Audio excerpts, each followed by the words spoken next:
네, 오늘 한 발은 한미반도체 얘기인데요. 시장 일각에서는 시가총액 6조 원을 두고 고평가다, 밸류에이션을 저렇게 줄 수가 없다, 이런 논란도 있습니다.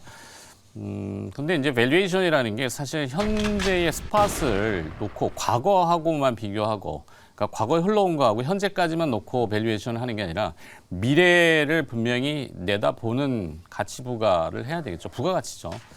근데 그거는 시장마다 논평하는 주관이 다르기 때문에 저는 개인적으로는 미래 가치를 좀 더 높게 봅니다. 특히 이제 진짜 무기는 한미반도체는 EMI 쉴드라고 하는 거죠. 일반적으로 한미반도체 하면은 이제 후공정 전체 라인을 다 하고 있다 얘기죠. 그리고 또 많이 들어보셨던 내용들, TC 본더, MSVP, 또 TSV, 이 용어들은 어렵지만 하도 많이 들으셔서 그걸 또 하기에는 그렇고. 자, 제가 보는 것은 포인트는 이제 사실상 미국과 중국의 정상회담 이후의 분위기인데 그냥 만나지 않았단 말이에요. 그리고 아까 이제 위안화가 계속 절상이 되는 부분은 내년도에 뭔가 그래도 활성화되는 기대감들을 녹이고 있죠. 거기에는 미국과 연결성이 분명히 있을 겁니다. 그리고 또 한 가지 어제 이제 미국이 발표한 상무부에서 발표한 건데 반도체 패키징 산업에 3조 8천억 달러, 약 30억 달러, 3조 8천억 원, 30억 달러를 선제적으로 투여해서 활성화에 시동을 건다는 표현을 했습니다. 그 뒤에 붙은 내용이 그거예요. 우리나라를 향해서 이제죠. 우리나라 한국 기업에 중국 통상당국이 편의를 제공할 것이다. 수출 통제에 크게 걱정하지 말아라. 이렇게 얘기했단 말이죠. 그럼 이 포인트가 뭐냐? 사실 한미반도체의 3분기 실적이 부러지고 그다음에 앞서 이제 엔비디아도 중국 향에 대해서 걱정하는 부분들은 오히려 조금 회복될 수 있는 가능성을 크게 보는 거죠. 내년도에 중국 반도체 시장 경기 회복을 조금 예상한다라면은 이 선공정 말고 후공정 투자를 조금 더 활발히 할 가능성이 크다. 그때 대만, 중국, 동남아시아 시장 전체인데 아마 이 한미반도체 장비는 MSVP, 그러니까 이게 MSVP가 뭐냐면은 마이크로소프트 비전 플레이스먼트. 용어는 찾아보면 다 나옵니다. 마이크로소프트가 사실 일본의 디스코사가 거의 독점하다시피 하던 걸 한미반도체가 2년 전인가요? 이제 국산화에 성공하면서 장비 일체를 일련화시킨 거죠. 검사 장비하고 절단 장비, 세정, 이런 것들을 다 일체화되는 장비들을 만들었기 때문에 그 타이밍에 딱 맞아떨어진 게 엔비디아의 AI 이슈입니다. 이 엔비디아 AI 칩은 GPU 칩은 사실 SK 하이닉스의 이제 HBM이 공공연하게 다 이미 알려져 있는 바, 그 HBM을 만드는 장비에 또 한미반도체가 들어가는 바, 실제 그 수주 공시가 올해도 SK 하이닉스 향으로도 큰 뭉치가 있죠. 아마 4분기 실적부터는 본격적으로 또 반영이 될 것 같다 생각인데, 자, 이건 일반적인 상황입니다. 그러면 제가 보는 독특한 부분은 EMI 쉴드라는 거죠. EMI 쉴드. EMI라는 것은 이제 원문을 풀자면 일렉트로마그네틱 인터페이스. 이게 저도 용어가 어려워서 하여튼 전자기기 간에 옆에다 두면은 간섭이 일어나는 거죠. 사실 칩하고 칩 사이에 1cm만 돼도 이 간섭이 일어나서 오작동을 할 수 있는데 1cm가 뭐예요? 이제 3나노 공정으로 들어가기 때문에 그 칩을 붙여놓고 위로 쌓고 하면은 간섭이 어마어마합니다. 어마어마하게 발생을 할 게 명확하고, 특히 이제 내년부터 이야기가 많이 될 자율주행이라든지 UAM, 군사적인 용어도 있겠지만 5G에서 이제 6G로 넘어가는 통신의 얘기가 나오면은 EMI 쉴드는 크게 개화를 할 겁니다. 그러면은 이 한미반도체가 EMI 쉴드하고 어떤 관계냐? 사실 EMI 전자파 차폐를 방어하는 방법은 이빔 방식하고 스퍼터링 방식 두 가지가 있는데, 현재는 스퍼터링 방식이 가장 효율성이 높은 것 같아요. 그러니까 스퍼터링도 이게 종류가 좀 여러 개가 있는데 고르게 이제 도포를 시킨다 이렇게 생각하시면 되겠고, 그 스퍼터링 장비는 사실 진공 챔버에 일체화된 장비인데 이거는 아시아에서 만드는 회사가 없습니다. EMI 스퍼터링 진공 챔버는 일본 기업들도 없어요. 전무한 회사입니다. 근데 이 한미반도체 전후단에 붙는 어태치먼트 장비 들어가거든요. 근데 왜 이게 없냐면은 전자파 차폐는 전자파를 흡수하는 스텔스 기능하고 맞닿아 있기 때문에 미국의 군사 1급 비밀입니다. 이거 노출이 안 되는 거예요. 근데 한미반도체가 그 원라인 장비에 앞뒤로 붙는단 말이죠. 그러면 이 셋업이 보통 어마어마한 시간과 그 조건들이 붙을 텐데 시장만 개화하면은 상당히 선점했던 그 효과는 사실 상상 초월이죠. 네, 그래서 현재 시가총액이 6조 원이다. 저는 뭐 한 2, 3년 내에 30조 원 충분히 탄생할 수 있는 그런 기업이다. 내공이 있고 물론 뻘짓은 하지 말아야죠. 네, 뻘짓이라는 것은 좀 그렇지만 네. 회사가 엉뚱한 데로 가버리면 안 되겠지만 하여튼 그렇습니다. 얘기가 좀 길어질 수 있는데 전문 용어들이 좀 많아가지고 자 미국향 업체들은 애플이나 퀄컴, 브로드컴 같은 회사들이 있고요. 자, 하여튼 이 EMI 실드 장비가 지금은 뭐 숫자적으로는 많이 찍히지는 않습니다만 하여튼 그래요. 뭐 내년에 아마 어마어마하게 많이들 얘기가 될 것 같습니다. 네. 자, 두 분이 혹시 아시는 게 있으면은 붙여볼까요? 네. 사실 이제 4분기에도 이미 뭐 방금 말씀해 주셨던 것처럼 이 미래에 대한 부분들이 실적으로 저는 어느 정도 이제 좀 인식될 수 있는 가능성이 좀 있다라고 보는 게 한미 반도체가 이 TC 본더 지난 9월 달에 한 400억 정도 규모, 10월 달에 한 600억 정도 규모로 수주 공시가 이미 나왔잖아요. 그게 이제 내년 한 4월 달까지 이제 매출 인식이 되는 건데 보통 이제 장비 같은 경우에는 인도 기준으로 이제 매출을 잡기 때문에 그걸 4월 달에 한꺼번에 다 만들어서 한 방에 인도하는 게 아니거든요. 네. 만드는 대로 이제 인도가 될 거기 때문에 4분기에도 분명히 일정 부분 이 TC 본도와 관련된 매출이 이제 인식이 될 거예요. 지금까지는 이제 숫자로 확인된 바가 없다 보니까 이 한미 반도체 시총 6조 이걸 그리고 또 지난 3분기 때 실적 발표한 걸 보고 이게 고평가네 거품이네 이런 얘기를 하는데 저는 뭐 결코 동의할 수가 없고 네. 저 역시도 이제 앵커님 말씀하신 것처럼 결국 주식은 미래의 성장 가치를 보고 이제 밸류에이션을 따지는 거거든요. 우리가 2차 전지 종목들이 아주 강하게 움직일 때 그때 이제 멀티플을 반영할 때 언제까지 예상치를 집계를 했었냐면 2027년도까지 예상치를 땡겨와가지고 현재 가치로 이제 계산을 하고 막 그랬었단 말이에요. 그 잣대를 가지고 한미 반도체를 만약에 지금 평가를 해보면 한미 반도체가 올해는 뭐 실적이 이제 수백억대 밖에 안 되지만 네. 2027년이 되면 영업이익 캐파가 거의 한 2,800억, 3,000억 정도 된단 말이에요. 그럼 엔비디아의 멀티플을 때려버리면은 시총이 아무리 못 가도 한 12조 원, 15조 원 돼야 돼요. 네. 그 정도로 성장할 수 있는 가능성이 좀 높고 그리고 제가 방금 말씀드렸던 것처럼 이게 그냥 뜬구름 잡는 소리가 아니라 실제로 이 TC 본도와 관련된 매출이 이제 SK 하이닉스가 이제 주력 고객이잖아요. 지금은 SK 하이닉스만 주고 있는 거예요. 어찌 보면 한미 반도체가 지금 생산 설비, 생산 능력 캐파를 지금 확장하고 있는 단계이기 때문에 향후에 이 이제 생산 능력만 이제 조금 늘어나고 난 이후에는 SK 하이닉스뿐만 아니라 추가적인 이제 고객사가 분명히 좀 만들어질 거라고 보고 2024년 이후부터 그리고 말씀드렸던 이제 2027년을 이제 기준으로 본다라고 했을 때 그때는 이제 TC 본더 단일 매출만 4천억이 넘어갈 걸로 보거든요. 그럼 이게 거의 팔면 절반이 남는다고 보시면 돼요. 그럼 여기서만 한 2천억 가까이 지금 영업이익이 나올 수 있는 구조이기 때문에 사실 지금의 실적과 지금의 이제 시총을 가지고 주가가 고평가되어 있다라고 얘기하는 거는 저는 잘못된 밸류에이션이라고 보고 오늘 또 설명해 주셨던 것처럼 결국 이 투심은 멀티플이라는 건 시장의 상황과 그때그때 트렌드에 따라 이제 바뀌는 거거든요. 그렇죠. 지금은 어쨌든 HBM이 또 주류기도 하고 이게 내년까지도 분명히 좀 이어질 수 있다. 뭐 그런 측면에서 봤을 때 뭐 MSVP, 마이크로 소우 앤 비전 플레이스먼트 이게 이제 주력으로는 지금 소위 말해서 우리가 캐시카우라고 하잖아요. 그렇죠. 현금을 주로 벌어주는 이제 품목. 이게 이제 MSVP가 될 거고 미래 이제 새로운 성장 동력은 TC 본더 플러스 오늘 말씀해주신 EMI 실드 이쪽이 이제 될 거기 때문에 성장성에 대한 부분들도 너무 포트폴리오를 지금 잘 짜놨고 기존의 주력 캐시카우도 내년부터 실적 성장세가 예상이 좀 되고 거기다가 주주 친화 정책이라든지 IR도 너무 적극적으로 하고 있고 이런 기업이 시총 10조 가야죠. 그렇죠. 그래서 사기 실적을 네. 확인하면 될 거예요 아마. 네. 그래서 뭐 중국향이 워낙 많이 데미지를 받았었기 때문에 이 한미 반도체만 그런 게 아니라 전체 우리나라 기업들이 대부분 다 그렇죠. 장비 기업들이 우리나라도 미국의 어플라이드 머티리얼즈나 램 리서치나 뭐 이런 기업들처럼 시가총액 10조 넘어가는 장비 회사들이 분명히 나와야 되거든요. 그럼요. 저는 1순위가 뭐 한미 반도체가 될 거라고 보고 조정 뭐 혹은 숨고르기 이런 과정을 통해서 여러분들이 매수할 수 있는 기회로 활용을 해보시면 좋겠다라는 말씀드리겠습니다. 네. 그 MSVP의 확장성도 있는데 이것까지 내려가면 근데 시간이 너무 길어지고 하나만 말씀드리면은 애플의 비전 프로 있잖아요. 이 비주얼을 서포팅하는 D램이 R1 칩인데 SK 하이닉스가 만들어요. 그 SK 하이닉스의 그 R1 칩을 만드는 장비가 한미반도체 장비들입니다.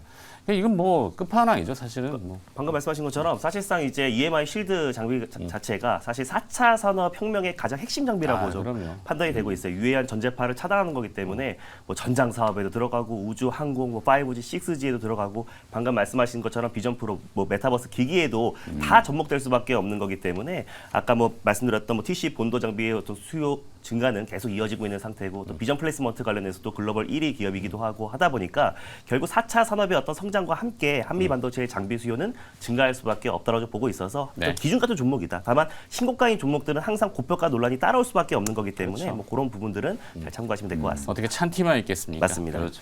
자, 그러면 그 저희 한미반도체는 여기까지 하도록 하고, 뭐 사실 엔비디아 실적은 서프라이즈는 예상했는데 주가가 조금 더 부응했으면 아마 뭐 시초가 또 붕 뜨겠지만 그거하고는 별개로 엔비디아 핵만 있는 게 아니거든요. 네. 골고루 다 들어가야 되니까.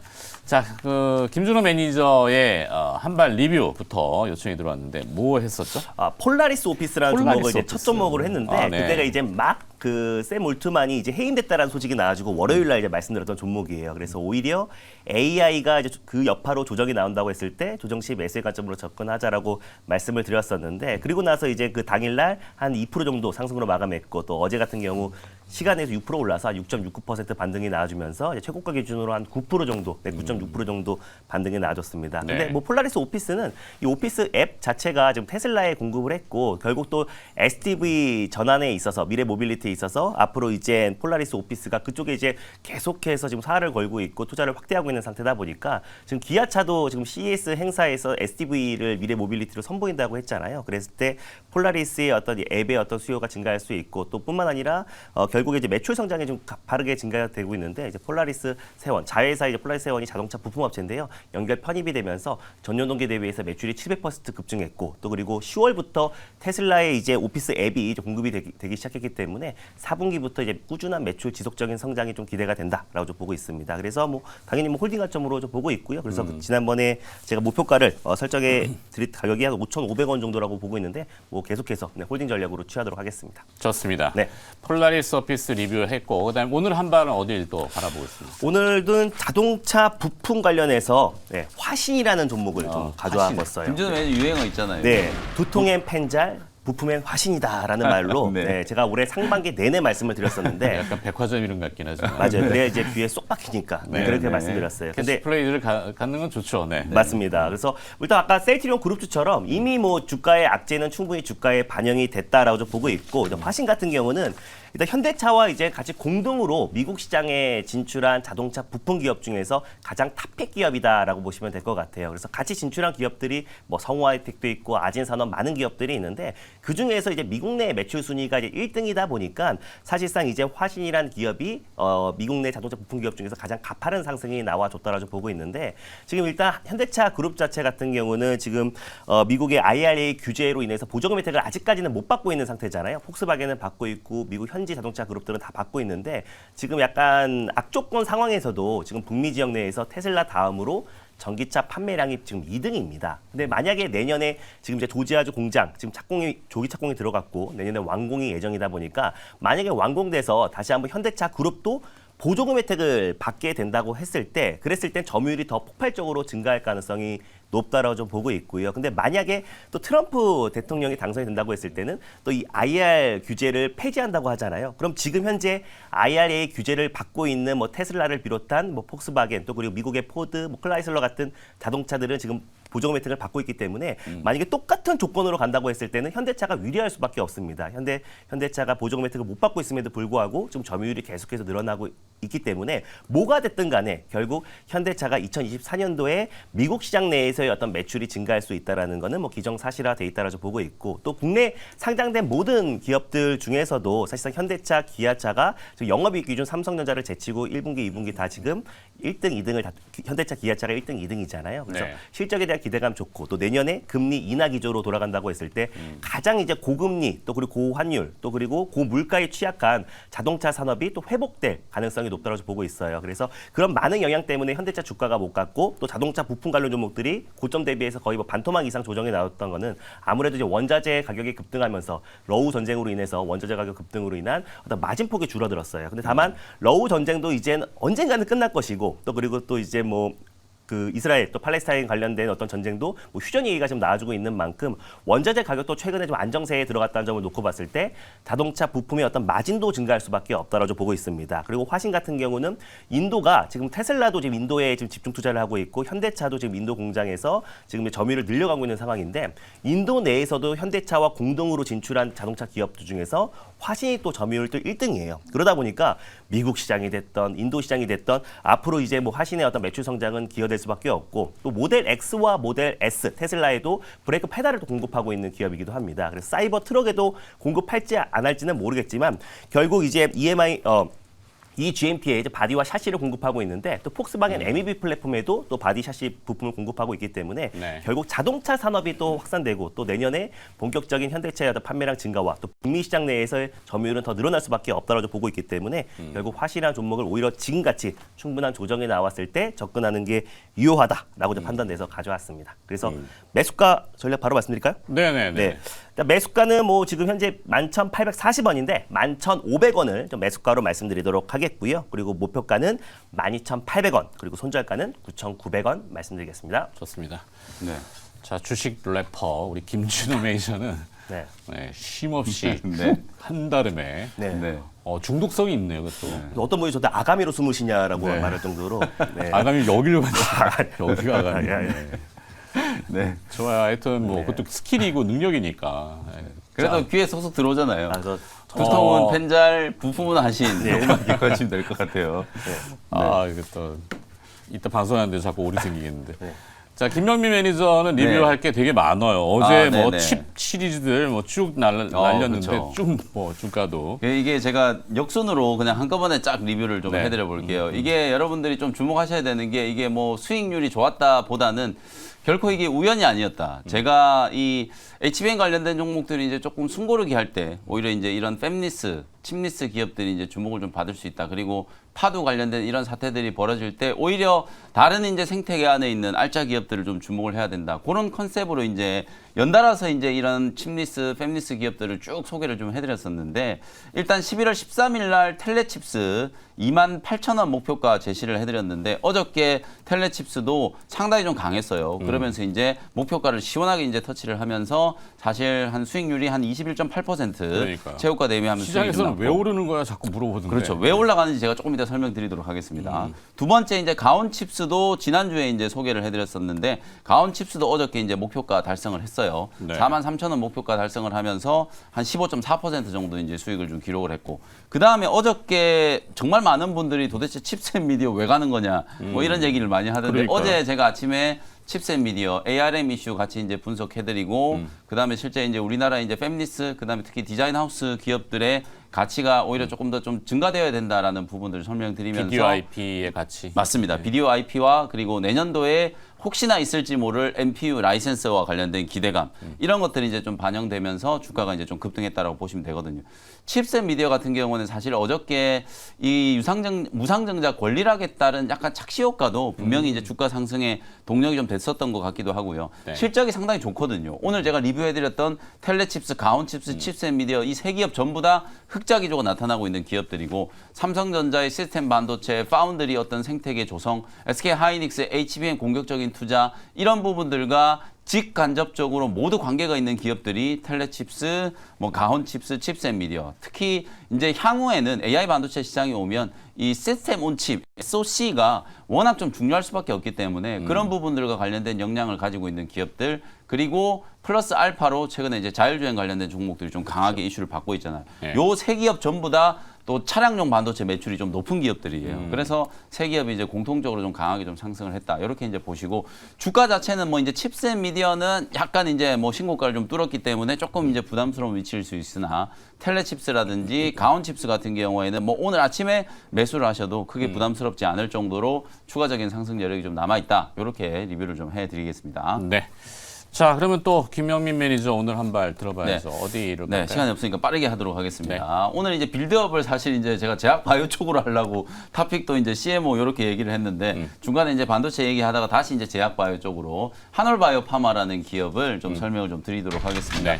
최근에 뭐 이뮤노반트 주가 급등과 관련해서 주목을 좀 많이 받았고 지난 이제 10월 달에 임상에 대한 이제 결과가 이제 공개되고 난 이후에 주가가 상당히 좀 강하게 급등을 했다라고 보시면 될 것 같아요. IMVT 1402 요게 이제 안티 FcRn 계열의 사실상 이제 자가 면역 질환 치료제, 우리가 뭐 중증 근무력증 같은 이런 희귀 질환에 대응할 수 있는 신약이라고 이제 보시면 되는데 네. IMVT 1401 자체가 고용량을 투여를 했을 때 부작용들이 좀 생겼어요. 그 부작용이 뭐냐면 LDL 콜레스테롤 수치가 이제 증가한 건데 이게 사실 좀 심각한 부작용이거든요. 그래서 이게 1402에서는 과연 이제 이게 보완이 좀 됐을까가 가장 좀 중요한 포인트였는데 저용량 투여를 했을 때도 LDL 콜레스테롤 수치가 증가하지 않는다라고 이제 안전성이 확보가 좀 됐다라고 얘기가 나오면서 이뮤노반트가 그때 이제 임상 결과 발표하자마자 바로 100% 넘게 이제 급등을 했고 네. 지금도 이제 시총이 거의 6조 원 정도 이제 규모거든요. 근데 11월 달에 이벤트가 지금 또 있어요.